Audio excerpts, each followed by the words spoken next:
सच्चिदानंद सद्गुरु साईनाथ महाराज की जय। ஓம் சாய்ராம். ஸ்ரீ சாயி சத் சரிதம் மராத்தியில் ஓவி நடையில் எழுதப்பட்ட மூல கிரந்தத்தின் தமிழ் மொழிபெயர்ப்பிலிருந்து 50வது அத்தியாயத்தின் தொடர்ச்சியை இப்பொழுது நாம் கேட்கலாம். ஸ்ரீ கணேஷாய நமக, ஸ்ரீ சரஸ்வத்யை நமக, ஸ்ரீ குருப்யோ நமக, ஸ்ரீ குலதேவதாயை நமக, ஸ்ரீ சீதா ராமச்சந்திராபியாம் நமக, ஸ்ரீ சத்குரு சாயிநாதாய நமக. இந்த மாயையின் முன் ஞானிகள் கூட நம்பிக்கை இழக்கிறார்கள். எரியும் கோலை வேகமாக சுற்றினால் அதை அக்னி வளையமாக காண்கிறோம். இதுவே மாயையின் ஒரு விசேஷமான தன்மை. பார்ப்பதற்கு உண்மையில் நெருப்பு வளையமே என்று தோன்றினாலும் அந்த வளையத்திற்கு ஆதாரம் ஒன்றும் இல்லை. அப்படியே இந்த மாயா மோகங்கள் இல்லாத பிரபஞ்சத்தை சிருஷ்டி செய்கின்றன. மனதில் இப்படி நிச்சயம் செய்து கொண்டால் பிரம்மை நீங்கி பிரபஞ்சம் லயமாகிறது. நான் ஷரீரம், என் வீடு, என் மனைவி என்று வீணாக சிரமப்பட்டு உழல்கிறோம்.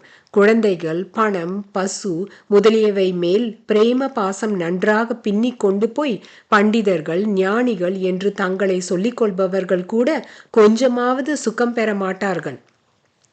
நாம் சாஸ்திரங்களை கற்றறிந்தவர்கள், புத்திமான்கள், வேறு யாரும் நமக்கு இணையாக மாட்டார்கள் என்ற எண்ணம் மிகவும் அசாந்தியை கொடுக்கும். இதுவே மீண்டும் மீண்டும் அவித்யையின் பிரதான ஸ்வபாவம், மாயை அல்லது அஞ்ஞானம். ஞானிகள் முதலில் இதை நீக்குவார்கள். அதிலிருந்துதான் ஞானத்தை பெற முடியும். ஞானம் தானே ஒளிருவது, பிரகாசிப்பது. அதை உபதேசம் செய்ய வேண்டும் என்ற அவசியமே இல்லை. அஞ்ஞானம் நீங்கினால் ஞானம் தனக்குத்தானே வெளிப்படுகிறது. தேஜோமயமான ரத்தினம் மண்ணில் புதைந்து போனாலும், அநேக வருஷங்கள் கழிந்து போனாலும், அதை மறந்து போய்விட்டாலும், கர்ம தர்ம சம்யோகத்தினால் நீண்ட காலத்திற்கு பிறகு மீண்டும் கிடைத்தால், மண்ணிலும் கல்லிலும் கூடவும் கிடந்ததால் அதன் ஒளி மங்கினது போல தோன்றுகிறது. பிறகு அதை நன்றாக அலம்பி துடைத்தால் மண் போய் முன் போலவே ஒளி வீசுகிறது. ஞானமும் கூட அப்படியே. மண்ணே இந்த அஞ்ஞானம். மேலே மூடியுள்ள அஞ்ஞானம் என்னும் மண்ணை நீக்கினால் ஞான ரத்னம் இயல்பாக பிரகாசிக்கும். நித்யா நித்திய வஸ்து விவேகம், அதாவது நிலையானது எது, நிலையற்றது எது என்று பகுத்தறிதல் பாப கர்மங்களை நாசம் செய்யும் சத்வ சுத்தியை கொடுக்கிறது. அதுவே ஞானத்தை கூட உண்டு பண்ணுகிறது. இந்த ஜகத் ஒரு மாயா பஜார். நிஜம் போல தோன்றும் போலி வஸ்துக்கள் நிறைய இருக்கின்றன. அவற்றை எடுத்துக்கொள்பவர்களும் வாங்குபவர்களும் இருக்கிறார்கள். போலி வஸ்துக்களை வேறுபடுத்துவது எப்படி? இங்கே மிகவும் சிறந்த தைரியசாலிகளின் புத்தியும் வேலை செய்யாது. எந்த காரணத்தினால் தப்பு செய்தோம் என்று புரிந்து கொள்ள வேண்டும். அதனால் நன்றாக அனுபவம் உள்ளவர்கள் கூட அறிவாளிகளுடன் இருக்க வேண்டும். போலி எப்படி நிஜம் போல தோன்றுகிறது என்பதை பார்த்து அறிந்து கொண்டிருக்கும் சத்குரு அதை தெரியப்படுத்துகிறார். அப்படியாக அஞ்ஞானம் விலகி விடுகிறது. அஞ்ஞானம் போனால் மிஞ்சி இருப்பதே ஞானம். இதில் இயல்பாக மாயை நீங்கி விடுகிறது. மிஞ்சி இருப்பது எதுவோ அதுவே சத் வஸ்து, அதாவது எப்பொழுதும் மாறாமல் இருப்பது. மேலும் இதற்கு பிரத்யக்ஷ பிரமாணம் தேவையில்லை. புத்தி மிகவும் தேஜஸுடன் இருந்தாலும் கற்பனைகள் என்ற அந்தகாரத்தில் விழுகிறது. இந்த இருட்டானது உபதேசத்தினால் நீங்கிவிடுகிறது. மிஞ்சி உள்ளதெல்லாம் ஞானமே. உண்மையில் வழியில் ஒரு பூமாலை விழுந்திருக்கிறது. சந்தியா காலத்தில் மாலை பாம்பு போல் தோன்றுகிறது. அது அஞ்ஞானத்தினாலேயே. சட்டை பையிலிருந்து டார்ச் விளக்கை ஏற்றி நோக்கினால் அஞ்ஞானம் மறைந்து போய் நிஜமான ஸ்வரூபம் பிரகடமாகிறது. பாம்பு என்னும் தோற்றம் மாயமாக மறைந்து விடுகிறது. அதனால் அஞ்ஞானம் என்ற அபாயத்தை உபதேசம் என்ற உபாயத்தால் நீக்க வேண்டும். அதற்காக ஞானிகள் தம் ஷரீரத்தை தேய்த்து அஞ்ஞானம் என்றால் உண்மையில் அது என்ன என்று உபதேசிக்கிறார்கள். நிகழ்கால வாழ்க்கையில் இருக்கும் பொழுது பிராரப்த கர்மத்தை அந்தந்த சந்தர்ப்பங்களில் அனுபவிப்பது முன்னர் அஞ்ஞானத்தினால் செய்த கர்ம பலன் என்று தெரிந்து கொள்ள வேண்டும். சத்தியம் ஞானம் அனந்தம் பிரம்ம, அவித்யை மாயை எல்லாம் பிரம்மை. இந்த பிரம்மை தொலைந்தால்தான் ஞானம் பற்றிய குழப்பம் நசிக்கிறது. ஷரீர அபிமானம் போகாமல் இருந்தால் இன்னும் அவர்களை ஞானி என்று யார்தான் சொல்வார்? அபிமானத்திற்கு ஆதாரம் உருவெடுத்து வரும் அஞ்ஞானமே. முழுமையாக மாயை மூடி ஜகத்தில் நன்றாக மூழ்கி பிரபஞ்சத்தை தப்பாக பார்ப்பவர்களுக்கு அஞ்ஞானமே மூல காரணம். இந்த பிரபஞ்சம் அஞ்ஞானத்திலிருந்தே பிறந்திருக்கிறது. இதன் வைபவங்கள் எல்லாம் அஞ்ஞானத்தில் இருந்து பிறந்தவையே. ஏகத்துவத்தில் அநேகத்துவ பாவம், அதாவது ஒன்றையே பலவாக காணுதல் இருக்க காரணம் அஞ்ஞானமே. கொஞ்சம் வெளிச்சமும் கொஞ்சம் இருட்டும் கலந்திருக்கும் வேளையில் வழியில் கயிறே ஆனாலும் பாம்பை போல தோன்றுகிறது. மிகவும் பயம் உண்டாகிறது. அந்த பாம்பின் தோற்றம் வெறும் அஞ்ஞானத்தின் விளைவே. அஞ்ஞானம் ஞானத்தை மூடிவிடுகிறது. அஞ்ஞானம் நீங்காவிடில் மனது பயமற்று இருக்காது. ஒருவருக்கு பூமாலை போலவும் மற்றொருவர் கண்ணுக்கு கம்பு போலவும் காணப்படும். இதெல்லாம் வெறும் பொய் தோற்றமே. அத்தகைய மித்யா ஞானத்திலிருந்து பிரம்மை உண்டாவது தவிர்க்க முடியாதது.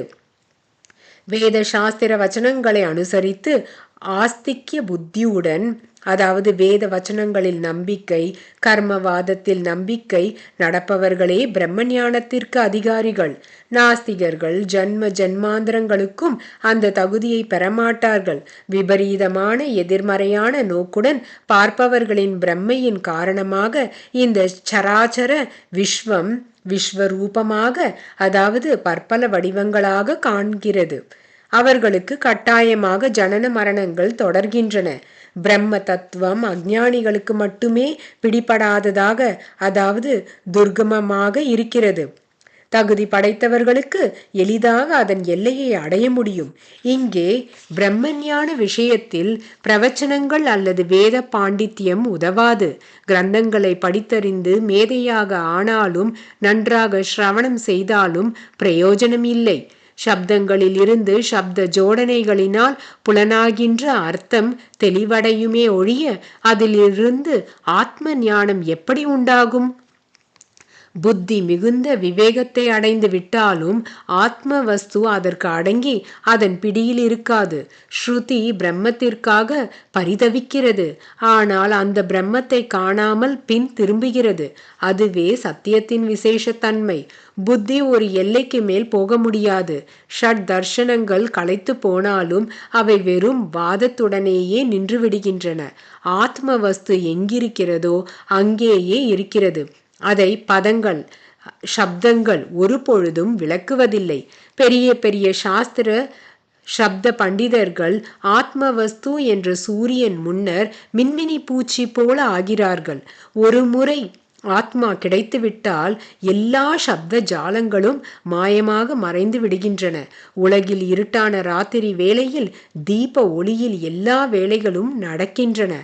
ஆனால் சூரியன் உதயமான உடனேயே மக்கள் தீபங்களை கவனிப்பதில்லை. ஆத்ம வஸ்து வாக்கிற்கு சம்பந்தப்பட்ட விஷயம் அல்ல. ஆகவே அது உபதேசிக்கப்படும் விஷயமாக எப்படி இருக்க முடியும்? அதனால் அஞ்ஞானத்தை நீக்குவதே சொல்பவரின் ஒரே லட்சியமாக இருக்க வேண்டும். ஆத்மா இதுவே என்ற அஸ்தித்வத்தை புத்தியினால் உபாசனை செய்தால் ஆத்மா பிரசன்னமாகி தன் தத்துவத்தை பிரகாசப்படுத்தி உபாசகர்களுக்கு எட்டுவிக்கிறது. அந்த ஆத்ம ஸ்தானத்தில் பரமாத்மாவை தியானம் செய்து இந்த இரண்டும் பேதமற்றவை என்றிப்படி உபாசனை, அதாவது அனுசந்தானம் செய்தால் உபாசகனுக்கு ஆத்மா தானே பிரசன்னமாகிறது. அதற்கு வேறு உபாயங்கள், அதாவது வழிமுறைகள் இல்லை. ஆத்மா பிரசன்னமாக வேண்டும், அவ்வளவே. சாதகனின் ஆத்ம நிஷ்டை, அதாவது ஆத்மாவில் உள்ள திட நம்பிக்கையை கண்டு ஆத்மா தானாகவே சாதகன் மீது கருணை காட்டுகிறது. கிரந்தத்தின் விஷயம் முடிவடைந்தவுடன் சொல்பவன் கேட்பவர்களை எப்பொழுதும் பிரார்த்தனை செய்து சிரவணம் செய்யும் சிரமம் கொடுப்பதற்கு சமிக்க வேண்டுகிறான். இதெல்லாம் நடைமுறை வழக்கம். ஆனால் இந்த சத் சரிதை விஷயம் அப்படியில்லை. ஏனென்றால் இதன் ரச்சனா கர்த்தவியம், அதாவது இயற்றும் கடமை என் தலைமீது இல்லை. என் கையில் பேனாவை கொடுத்து அந்த சாயி தானே தம் கதையை எழுதி கொள்கிறார். அதனால் நான் இந்த கிரந்தத்தின் ஆசிரியர் அல்ல. இங்கே என்னால் யாரும் களைப்படைந்து விட வேண்டாம். ஸ்ரோதாக்களே, ஷமியுங்கள் என்று சொன்னால் செய்தவன் என்ற பாவனை என்மேல் விழும். எனக்கு பூஷணமோ, அதாவது விருதுகளோ, புகழ் மாலைகளோ தேவையில்லை. அப்படியே தூஷணை, இகழ்ச்சி என் மேல் படிவதில்லை. சாயி தானே கர்த்தா, இதை எழுதுபவர். என் கையால், அவரது அனுகிரகத்தினால் இந்த விஷயம், அதாவது கிரந்தம் பூர்த்தி அடைந்தது. சாயியின் அனுமதியை பெற்றுக்கொண்டு அவர் எப்படி எப்படி உத்தரவு கொடுத்தாலும் அப்படியே எழுதுவேன். ஸ்ரோதாக்களே, அஞ்ஞானத்தை ஆராய்ச்சி செய்யுங்கள். அந்த வைபவத்தை, பிரதாபத்தை தெரியப்படுத்துவதற்காக குருதேவன் தானே என் மனதில் நுழைந்து விஷயங்களின் அர்த்தத்தை விளக்குகிறார். இந்த கிரந்தத்தை தூஷணை செய்பவர்களும் பூஷணம் என்று நினைப்பவர்களும் இரு தரப்பினரும் முழுமையாக நாராயண ஸ்வரூபர்கள் போல வணக்கத்திற்கு உரியவர்கள். ஸ்ரீ சாயி பக்தர்களின் பரம ஸ்ரேயசிற்காக தம் சரிதையை தாமே உருவாக்கி ஹேமாத்தின் கையை பிடித்து கொண்டு கதையை எழுதுகிறார்.